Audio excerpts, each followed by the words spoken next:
Subscribe to our YouTube channel and press the bell icon to get the latest updates.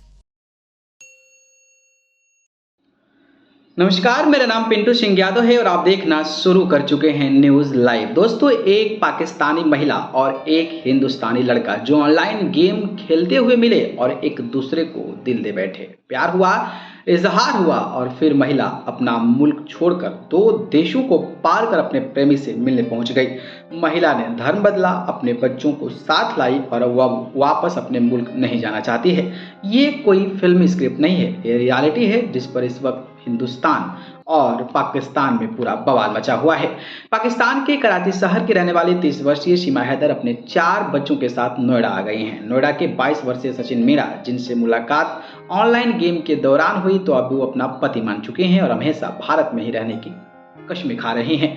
सीमा हैदर की इस love story में कई angle हैं। सिर्फ इसे प्रेम की कहानी कहा जा रहा है, लेकिन जासूसी की शंका भी पैदा हो रही है। सीमा हैदर और सचिन मीणा की पूरी कहानी क्या है और आखिर ये रिश्ता कैसे बनपा है, इसकी पूरी कहानी मैं आपको बताता हूँ। इस कहानी की शुरुआत साल 2019-20 में होती है, जब दुनिया कोरोना की चपेट में आ रही होती है। इस बीच लोगों का ऑनलाइन रहना अधिक होता है और पबजी गेम अपने पीक पर था। सीमा और सचिन मीणा लॉकडाउन के दौरान पबजी पर गेम खेलते हुए मिले थे। शुरुआत गेम खेलने से हुई और बात दिल मिलने तक चली गई। पुलिस के साथ पूछताछ में सीमा हैदर ने सारी बातें बताई है।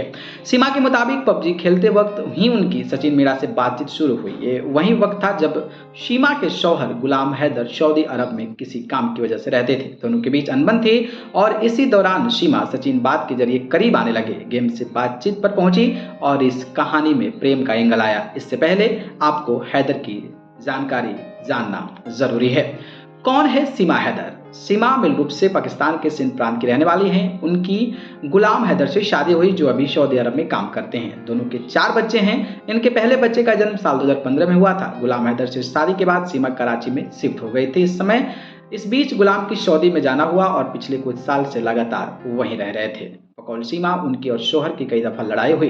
गुलाम हैदर ने उनके मुंह पर मिर्ची फेंकी है। जिस शादी को गुलाम हैदर लव मैरिज बता रहे हैं, उसे सीमा एक जबरन निकाह बताती है। साल 2019 के बाद से सीमा अपने शोहर से अलग रह रहे थे। उनके बच्चे उनके साथ थे। 2019 के बाद से सीमा और सचिन के बीच जो है वो कहीं ना कहीं करीबी बढ़ी थी। गेम, दोस्ती और प्यार। जब सीमा और सचिन की पबजी खेलने के दौरान बातचीत बढ़ी, तो उन्होंने व्हाट्सएप और इंस्टाग्राम पर एक दूसरे से बातचीत शुरू की। यह सिलसिला पूरे कोरोना काल में चला। दोस्ती अब प्यार में तब्दील हो चुकी थी। इंतजार था तो सिर्फ एक दूसरे से मिलने का। साल 2023 आते आते दोनों ने तय किया कि अब वह ज्यादा दिन तक अलग नहीं रह सकते हैं। सीमा हैदर ने इस दौरान बार बार भारत का वीजा अप्लाई किया, क्योंकि वह सचिन से मिलना चाहती थी। हर बार ये वीजा की अपील खारिज होती गई। ऐसे में सीमा ने दूसरा तरीका अपनाया। अब वह सऊदी अरब के जरिए भारत आने की कोशिश करने लगी। कुछ मुश्किलें हुई तो उन्होंने नेपाल का रास्ता अपना लिया। सीमा और सचिन मार्च 2023 में नेपाल में मिले। दोनों करीब 7 दिन तक वहां पर साथ भी रहे।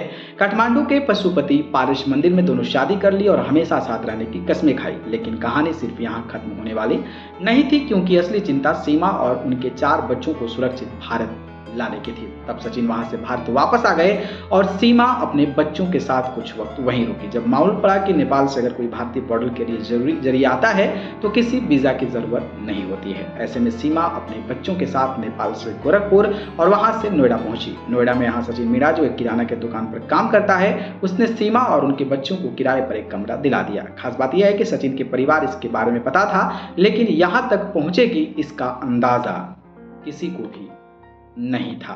और इस तरीके से ये सारा चीजें सामने हुई और आज ये जोड़ी काफी ज्यादा सुर्खियों में बनी हुई है। बाकी इस जोड़ी को लेकर आपकी क्या राय है? क्या किसी प्यार के लिए इस हद तक गुजर जाना सही है? इस पर अपनी राय कमेंट बॉक्स में